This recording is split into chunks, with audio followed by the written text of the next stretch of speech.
নমস্কার শ্রোতা বন্ধুরা, সন্ধ্যায় গল্পের আসর ইউটিউব চ্যানেলে তোমাদের সবাইকে স্বাগত। আজকের গল্প বেলা শেষে কলমে ববিতা রায়। মা, ও মা, তুমি কোথায়? পারমিতা বাথরুমে অসচেতন হয়ে পড়ে রয়েছে। শরীর জ্বরে পড়ে যাচ্ছে। হিয়ার ব্যাকুল হয়ে মাকে ডাকার শব্দ পারমিতা শুনতে পাচ্ছে, তবে দরজা খুলে মেয়ের কাছে আসার শক্তিটুকু শরীরে অবশিষ্ট নেই। পারমিতা ফুটিয়ে উঠল চোখ মুখে একরাশ উচ্ছ্বাস। প্রণয় ঘরে এসে হিয়াকে বলল, কি হয়েছে সোনা? হিয়া তখনও বাথরুমের দরজার সামনে দাঁড়ানো, ভীতু কণ্ঠে বলল, মা তো দরজা খুলছে না পাপা। প্রণয় মেয়েকে ভরসা দিল, বলল, তুমি একটু সরে দাঁড়াও মা, আমি দেখছি। হিয়া মাথা নেড়ে সরে দাঁড়ালো। প্রণয় বাথরুমের দরজা নক করে বলল, পারমিতা, হলো তোমার? মেয়ে ডাকছে তো। পারমিতা কত কষ্টে যে বসা থেকে উঠে দাঁড়ালো, উঠে দাঁড়াতেই মাথার চক্কর দিয়ে উঠল। চোখে ঝাপসা দেখে মাথা ঘুরে পড়ে যেতে নিল। অল্পের জন্য পড়ল না, এক হাতে দেওয়াল ধরে ফেলল।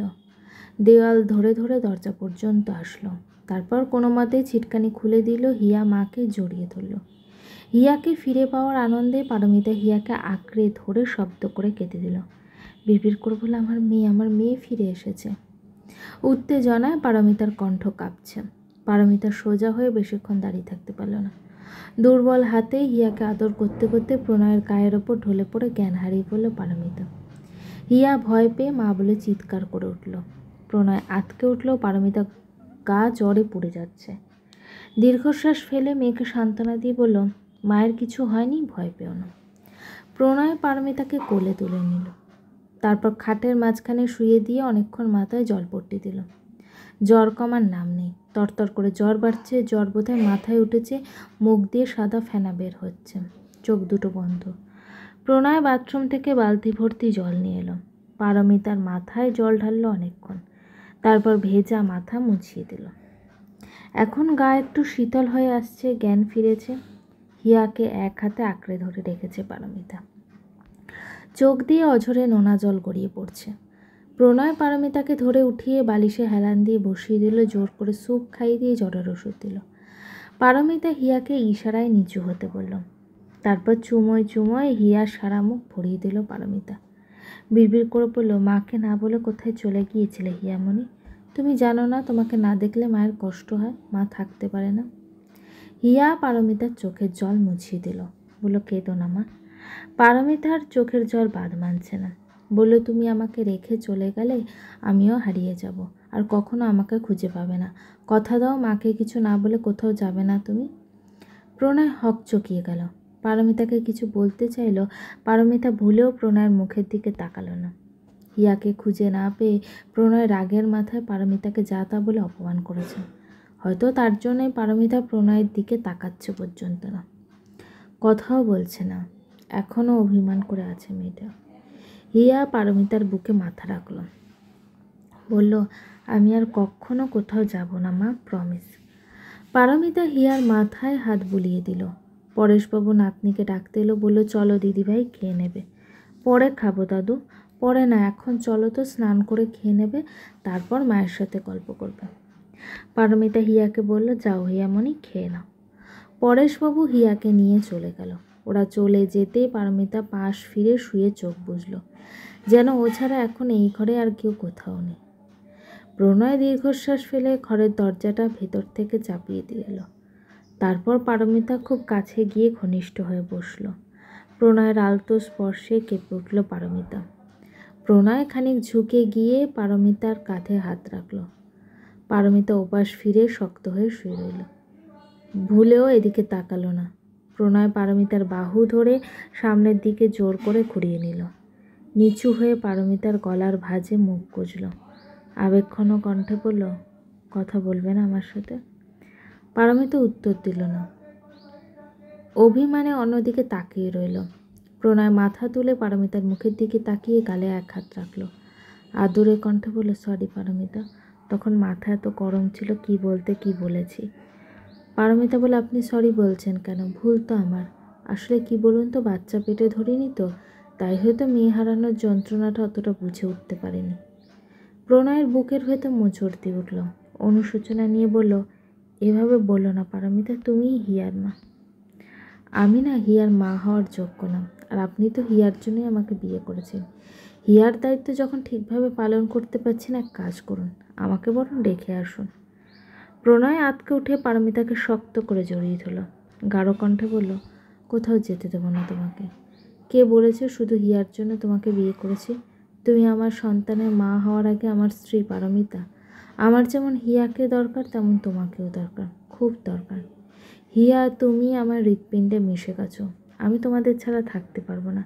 আমার দুজনকেই লাগবে, সারা জীবনের জন্য লাগবে। ভালোবেসে ফেলেছি তোমাকে। আমি আমার সন্তানের মাকে খুব বেশি ভালোবেসে ফেলেছি। প্রণয়ের চোখে জল। পারমিতা নিজেকে শক্ত করে ধরে রাখতে পারল না। শাড়ির আঁচল দিয়ে খুব যত্ন করে প্রণয়ের চোখের জলটুকু মুছিয়ে দিল। প্রণয়ের বুকে মাথা রেখে নিঃশব্দে কেঁদে ফেলল। প্রণয় পারমিতার মাথায় চিবুক রেখে এক হাতে জড়িয়ে ধরে রাখলো পারমিতাকে। বলল, বেলা শেষে একটুখানি সুখের মুখ দেখেছি। তুমি আমাদের জীবন থেকে চলে গিয়ে এই সুখটুকু থেকে বঞ্চিত করো না গো। আমাদের অনেক হারিয়েছে, আর কিছু হারাতে পারবো না। তোমাকে হারানোর সহ্য ক্ষমতা আমাদের আর নেই পারমিতা। কথাগুলো বলে পারমিতার কপালে গভীর চুমু এঁকে দিল প্রণয়। উত্তরে পারমিতা কি বলবে ভেবে পেল না, তবে ওর ভালো লাগছে, খুব ভালো লাগছে। রাতে আবারও গা কাঁপিয়ে জল এলো পারমিতা। জ্বরের ঘোরে আবোল তাবোল বলছে। পারমিতার অবস্থা বেগতিক। প্রণয় কী করবে বুঝতে পারছে না। তবে এই অবস্থায় পারমিতাকে বাড়িতে রাখাও ঠিক হবে না। রাতেই পারমিতাকে হাসপাতালে ভর্তি করানো হলো। কিছু টেস্ট দেওয়া হলো। শরীর দুর্বল থাকার জন্য হাতের স্যালাইন চলছে। টেস্টের রিপোর্ট স্বাভাবিক, তবে ভাইরাস জ্বর, ভয়ের কিছু নেই। ওষুধপত্র ও যত্ন পেলে খুব শীঘ্রই সুস্থ হয়ে উঠবে পারমিতা। প্রণয় সারা রাত পারমিতার মাথার কাছে বসে রইল। পারমিতার যত্নে কোনো ত্রুটি রাখল না। পারমিতাকে একদিন পর বাড়ি নিয়ে এলো এবং পারমিতার সেবা যত্ন করার জন্য একজন নার্সও নিয়ে এসেছে। তিনি পারমিতার সেবা যত্ন করছে, টাইমে টাইমে খাবার ও ওষুধ খাওয়াচ্ছে। পারমিতার সুস্থ হয়ে উঠতে খুব বেশি দিন লাগলো না। ওরা আবার স্বাভাবিক জীবনে ফিরে এলো। আস্তে আস্তে স্বাভাবিক জীবনে অভ্যস্ত হয়ে গেল। হিয়াটা খুব পারমিতার নাওটা হয়েছে। মাকে চোখের আড়াল করতে চায় না মেয়েটা। একদিন প্রণয়ের ফোনে আননোন নাম্বার থেকে ফোন এলো। ছুটির দিন, প্রণয় ঘরেই ছিল। পারমিতা রান্নাঘরে। প্রণয় ফোন রিসিভ করে বলল, হ্যালো, কে? পারমিতাকে ফোনটা দেওয়া যাবে? কিন্তু আপনি কে? আপনি আমাকে চিনবেন না, আমি পারমিতার প্রতিবেশী কাকি। খুব দরকারে ফোন করেছে, দয়া করে একটু ফোনটা ওকে দিন না। বলে রাখা ভালো, পারমিতা যখন সুস্থ হয়ে নিজের বাড়িতে প্রণয়ের সাথে গিয়েছিল, তখন আসার সময় প্রণয় নিজের ফোন নাম্বারটা পারমিতার প্রতিবেশী কাকিমাকে দিয়ে এসেছিল। বলেছিল যদি কোনোদিনও পারমিতার দাদা ফিরে আসে অথবা পারমিতার খোঁজ করে, তখন যেন এই নম্বরে যোগাযোগ করে। প্রণয় চিনতে পড়ে বলল, সিরিয়াস কিছু? মানে কি হয়েছে আমাকে বলুন, সমস্যা নেই। পারমিতার দাদা ফিরে এসেছে। পারমিতার হাসপাতালে গিয়েছিল, ওখানে পারমিতাকে না পেয়ে খুব কান্নাকাটি করছে। আপনি কি জানেন পারমিতা এখন কোথায়? প্রণয় চমকে উঠে বলল, উনি না ইন্ডিয়া চলে গিয়েছিল। হ্যাঁ, নিশ্চয়ই বড় কোনো সমস্যা হয়েছে, নাহলে এতদিন পরে সে বোনকে খুঁজবে কেন? আপনি কিছু বলেননি? তেমন কিছু বলছে না, শুধু একবারের জন্য হলেও পারমিতার সাথে দেখা করতে চাইছে, আর বারবার বলছে ও নাকি অনেক বড় পাপ করেছে। পারমিতার পা ধরে মাফ না চাইলে পাপ কখনো মুছবে না। আপনি এক কাজ করুন, ওনাকে আমার ঠিকানা দিয়ে এই ঠিকানা আসতে বলুন। পারমিতার সাথে দেখা হয়ে যাবে, আমি ঠিকানা মেসেজ করে দিচ্ছি। কাকিমা ফোন রাখার আগে বলল, পারমিতা ভালো আছে তো? ভালো আছে পারমিতা। আপনি কি সেই ডাক্তার যে পারমিতার সাথে এসেছিলেন? পারমিতা কি আপনার বাড়িতেই থাকে এখন? পারমিতা আমার স্ত্রী। ভদ্রমহিলা মনে হয় খুব চমকালেন। অনেকক্ষণ কথা বলতে পারল না, ভেজা কণ্ঠে বলল, মা বাপ মরা মেয়েটাকে একটু দেখে রাখবেন। পারমিতা রান্না করছিল। আজ প্রণয়ের বন্ধের দিন। পারমিতা প্রণয়ের পছন্দের বিরিয়ানি করছে। খাবারের সুঘ্রাণে সারা বাড়ি মমা করছে। প্রণয় আশপাশটা ভালো করে দেখে, পেছন থেকে আলতো করে জড়িয়ে ধরল পারমিতাকে। পারমিতার চুলের ভাঁজে মুখ গুজে দিয়ে আবেশ চড়ানো কণ্ঠে বলল, খাবারের ঘ্রাণের থেকেও তোমার শরীরের ঘ্রাণটা মারাত্মক, একদম বুকে গিয়ে লাগে। পারমিতা নিঃশব্দে হেসে ফেলল। মিছিমিছি রাগের অভিনয় করে বলে, দেখি সরো তো। সরতে ইচ্ছা করছে না। তাহলে কি ইচ্ছা করছে? অন্য কিছু ইচ্ছে করছে গো। ইস, সরো তো, মেয়ে দেখলে কি ভাববে? কিছুই ভাববে না, মেয়ে জানে পাপা তার নিজের বউকেই আদর করছে। ইস, মুখে কিছু আটকায় না না তোমার? না, এখন ছাড়ো। পারমিতা, প্রণয় পারমিতাকে ছেড়ে দিয়ে চেয়ার টেনে বসলো। বলল, প্রকৃতির প্রতিশোধ খুব ভয়াবহ, তাই না? পারমিতা বেশ অবাক হলো, বলল, হঠাৎ কথা বলছো কেন? প্রণয়ের মুখে হাসি। বলল, আমি না কর্মফলে খুব বিশ্বাসী। যেমন? যেমন ধরো, তুমি যার জন্য যতটুকু করবে সে ভালো খারাপ যাই হোক, একদিন আগে হোক বা পরে তার দ্বিগুণ পরিমাণ ফেরত পাবে। কি হয়েছে বলো তো? যারা তোমাকে ঠকিয়েছে তাদের সামনাসামনি দাঁড়াতে ইচ্ছে করে না? জিজ্ঞেস করতে ইচ্ছে করে না যে কেন এভাবে তোমাকে ঠকালো? পারমিতা অন্যমনস্ক হয়ে বলল, হ্যাঁ, খুব ইচ্ছে করে গো। প্রণয় দৃঢ় কণ্ঠে বলে, আই উইশ তোমার ইচ্ছেগুলো খুব তাড়াতাড়ি পূরণ হোক। প্রণয় হাসপাতালে হিয়া স্কুলে পরেশবাবু আদরের নাতনিকে আর একা স্কুলে রেখে আসে না, সাথে করে নিয়ে যায় বা সাথে করেই নিয়ে আসে। সারা বাড়িতে এখন পারমিতা একা। কতক্ষণ শুয়েছিল, আজ কেন যেন মনটা খুব উদাস হয়ে আছে। শুয়ে থাকতেও ভালো লাগছে না। প্রতিদিন এই সময় ফ্রি হয়ে ফোন দেয় প্রণয়। আজও অভ্যাস মতো ফোন দিল। ফোনের স্ক্রিনে প্রণয় নম্বর থেকে ঠোঁটের কোণে হাসি ফুটে উঠল। পারমিতা ফোন রিসিভ করলো। প্রণয় বলল, কি করো? কিছু না, মেয়ে স্কুল থেকে এসছে না। মেয়ের মায়ের কি মন খারাপ? এই বাবা, তুমি কিভাবে জানলে? প্রণয় হেসে ফেললো, বললো, মাঝে মাঝে জানতে হয়। বাড়িতে কেউ এসছে কি? না তো, কারোর আসার কথা ছিল নাকি? বোধহয় আসবে একজন। পারমিতা বলে, কে? প্রণয় হেয়ালি করে বলে, আসলেই দেখতে পারবেন। কে বলো তো? তোমার খুব আপন কেউ। পারমিতা হকচকিয়ে গেল, বুঝতেই পারছে না যে হঠাৎ কার কথা বলছে প্রণয়। পারমিতার আপন তো কেউই বেঁচে নেই। এক দাদা ছিল, সেও পারমিতার সাথে প্রতারণা করে ইন্ডিয়া চলে গেছে। তাহলে আর কে হতে পারে? অনিরুদ্ধ? অসম্ভব। প্রণয় তো জানে অনিরুদ্ধ এখন আর পারমিতার আপন কেউ না। একসময় যতটা ভালোবাসতো এখন তো ঠিক ততটাই ঘৃণা করে। সত্যি বলতে অনিরুদ্ধকে মন থেকে কোনোদিনই ভালোবাসেনি পারমিতা। অনিরুদ্ধ ছিল পারমিতার অল্প বয়সের আবেগ, মোহ, ভ্রম, যা কেটে যেতেও খুব বেশি সময় লাগেনি। এখন আর মনের কোথাও অনিরুদ্ধ নেই। চোখ বুঝলে একটা অবয়ব চোখে ভাসে, তা হলো প্রণয়। এই মানুষটাকে পারমিতা ভালোবাসে নাকি ঠিক বলতে পারবে না, তবে খুব সম্মান করে। মানুষটার অমায়িক ব্যবহার রীতিমতো মুগ্ধ পারমিতা। মানুষটা যখন পারমিতা গা ঘেঁষে বসে, হেসে হেসে কথা বলে, কী যে ভালো লাগে। কি গো, কোথায় হারিয়ে গেলে? কি বলছিলে জানো? না, কিছু না, এখন রাখি, রাউন্ডে যাব। আচ্ছা। প্রণয় ফোন রেখে দিল। পারমিতা ব্যালকনিতে গিয়ে দাঁড়ালো। খোলা চুলগুলো মনের সুখে বাতাসে উঠছে। প্রণয় থাকলে নিশ্চয়ই পেছন থেকে জড়িয়ে ধরে পারমিতার চুলের ভাঁজে মুখ ডুবিয়ে দিত। নিঃশ্বাস টেনে নিত পারমিতার চুলের ঘ্রাণ। প্রণয়ের কথা ভাবতেই লজ্জায় লাল হয়ে গেল পারমিতা। মনে রোমাঞ্চকর অনুভূতি খেলে গেল, বুকের ভেতর সুখের আনাগোনা। এই মানুষটা পারমিতার ব্যর্থ জীবনে সফলতা হয়ে ধরা দিয়েছে। একটা মেয়ের সুখে থাকার জন্য এক জীবনে যতটুকু দরকার তার থেকে বেশিই দিয়েছে। পারমিতা। চিরচেনা কণ্ঠ কানে ভেসে আসতেই পারমিতা বুকের রক্ত ছলকে উঠল। নিঃশ্বাসে চঞ্চলতা, বিস্ময় ঝরা দু চোখে দুফোঁটা নোনা জল বোধহয় গড়িয়ে ফুটল। অস্ফুট স্বরে বলল, দাদা। পারমিতা চোখের জল মুছে পাগলের মতো ছুটে গেল। ড্রয়িং রুমে এসে হাঁপাতে লাগলো। দেখলো পরাগ দাঁড়িয়ে আছে। পারমিতা নিজেকে সামলে নিলেও মুখে কথা নেই, শুধু একদৃষ্টিতে পরাগের মুখের দিকে তাকিয়ে রইল। মাত্র কয়েক সেকেন্ড। পারমিতা কিছু বোঝার ওঠার আগেই পারমিতার সামনে হামাগুড়ি দিয়ে বসে পারমিতার পা দুটো জড়িয়ে ধরে হাউমাউ করে কেঁদে দিল। পারমিতা হতভম্ব হয়ে গেল। বিড়বিড় করে বলল, পা ছাড়া মার, পাপ হবে তো। পাপ তো আমি করেছি, মহাপাপ করেছি, আমাকে তুই ক্ষমা করে দে পারো। পারমিতা দীর্ঘশ্বাস ফেলে বলল, তুই ইন্ডিয়া থেকে কবে এসছিস? 3 দিন আগে। এখানে এসছিস কেন? তোর কাছে ক্ষমা চাইতে। আমাকে তুই মন থেকে ক্ষমা করে দে বোন। পা ছাড় দাদা। আগে বল, ক্ষমা করেছিস?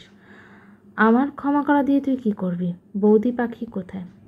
পরাগ পারমিতার পা ছেড়ে দিয়ে দু হাতে মুখ থেকে আবার শব্দ করে কেঁদে দিল।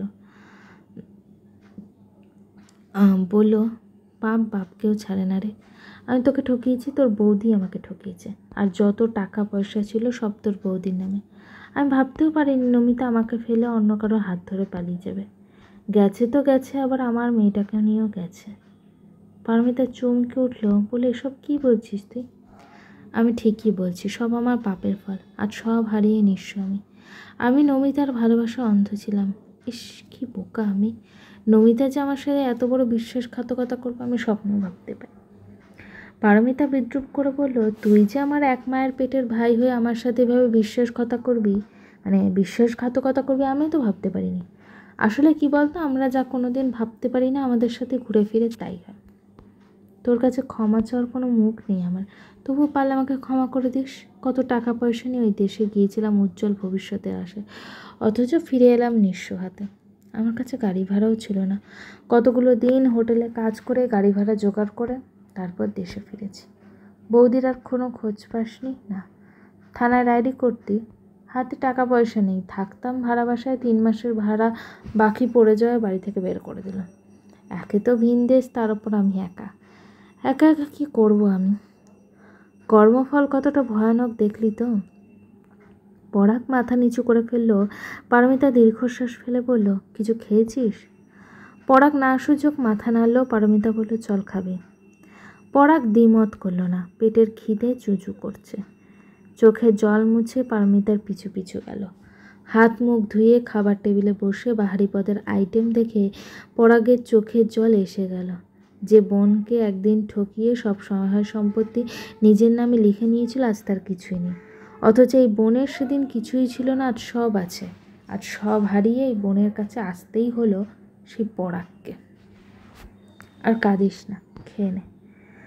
পরাগ খেতে খেতে বলল, তোর বিয়ে হয়ে গেছে কতদিন, এখানে কে সম্বন্ধ করলো? কেউ না। এগুলো জেনে তুই কি করবি? ফেলেই তো গিয়েছিলি, একবারও চিন্তাও করিসনি আমি সুস্থ হয়ে কোথায় গিয়ে দাঁড়াবো। এসব কথা না হয় বাদই দিলাম। মা যে মারা গেল, তুই কি পারতিস না মাকে একবার শেষ দেখাতে? দেখালি না।